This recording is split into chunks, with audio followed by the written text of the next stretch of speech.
भारताकडून पाकिस्तानवर air strike. Operation सिंदूर अंतर्गत पीओके मधील 9 ठिकाणांवर हल्ला.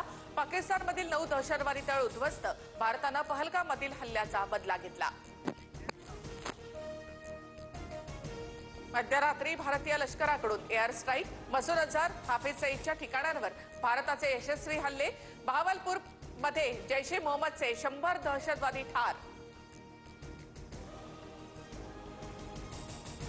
जैशचा हेडक्वार्टर मरकजान सुबान अल्लाह ऑपरेशन सिंदूरमध्ये उद्ध्वस्त.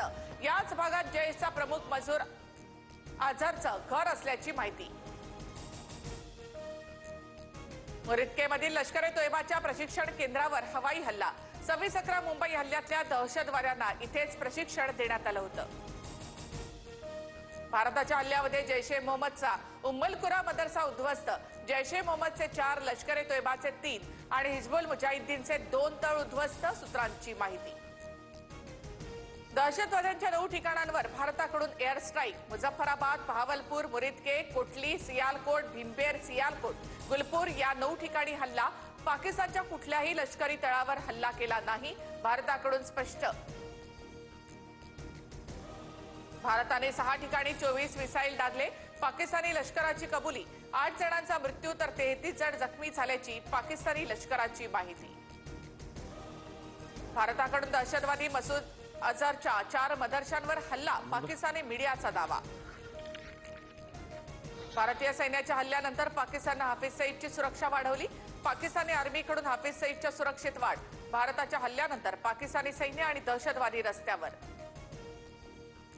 ऑपरेशन सिंदूरवर पंतप्रधान मोदींचं रात्रभर लक्ष.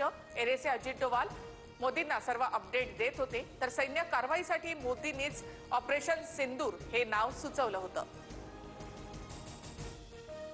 पंतप्रधान मोदींनी सुरक्षा समितीची बैठक बोलावली. सकाळी 11 वाजता बैठकीला सुरुवात होणार. भारतीय लष्कराचा आम्हाला अभिमान. ऑपरेशन सिंदूर नंतर राहुल गांधी यांची ट्विट करत कौतुक. पाकिस्तानच्या पंतप्रधानांकडून युद्धाची धमकी. पाकिस्तानने राष्ट्रीय सुरक्षा समितीची बैठक बोलावली. पाकिस्तानच्या पंजाब प्रांतामध्ये इमर्जन्सीची घोषणा. भारताच्या हल्ल्याला कोणतेही प्रत्युत्तर देऊ नका. अमेरिकेच्या परराष्ट्र मंत्री रुबियो यांचा पाकला थेट इशारा. भारताला दहशतवाद्यांच्या विरोधात कारवाईचा अधिकार. अमेरिकेचा भारताला पाठिंबा. इस्रायलचा भारताला पाठिंबा. भारताच्या संरक्षणाच्या अधिकाराचं इस्रायलकडून समर्थन. लपण्यासाठी कुठेही जागा नाही हे दहशतवाद्यांना माहिती असलं पाहिजे. इस्रायलचे राजदूत रुवेन अझर यांचं tweet. American NSA Marco Rubio यांची राष्ट्रीय सुरक्षा सल्लागार अजित डोवाल यांच्यासोबत चर्चा. मार्को रुबियो यांची पाकिस्तान ISI चीफ सोबत सुद्धा चर्चा. थोड्याच वेळामध्ये भारतीय लष्कराची पत्रकार परिषद. ऑपरेशन सिंदूरची माहिती देण्यासाठी पत्रकार परिषद.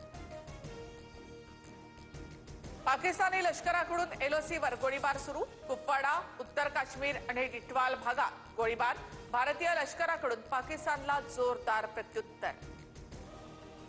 भारताने पाकिस्तानचा फायटर जेट पाडलं. पाकचं JF-17 भारतीय वायुदलांना पाडलं. ऑपरेशन सिंदूरमध्ये सहभागी असलेले पायलट सुरक्षित. सर्व पायलट फायटर जेटसह भारतामध्ये सुरक्षित परतले. गावरलेल्या पाकिस्तानकडून लाहोर सियालकोट विमानतळ बंद. 48 तासांसाठी लाहोर सियालकोट विमानतळ बंद. जम्मू आणि काश्मीरकडे जाणारी विमान सेवा रद्द. श्रीनगर विमानतळावरून होणारी विमान वाहतूक सेवा तात्पुरती बंद. विमानांचं वेळापत्रक बघूनच प्रवास करा. विमान कंपन्यांच्या सूचना. श्रीनगर, जम्मू, अमृतसर, चंदीगडमधील विमान उड्डाणं रद्द. एअर स्ट्राईक नंतर विमान कंपन्यांचा निर्णय. आज जम्मू काश्मीरमधील शाळा आणि कॉलेजेस बंद. भारताच्या ऑपरेशन सिंदूर नंतर जम्मू काश्मीर प्रशासनाचा निर्णय.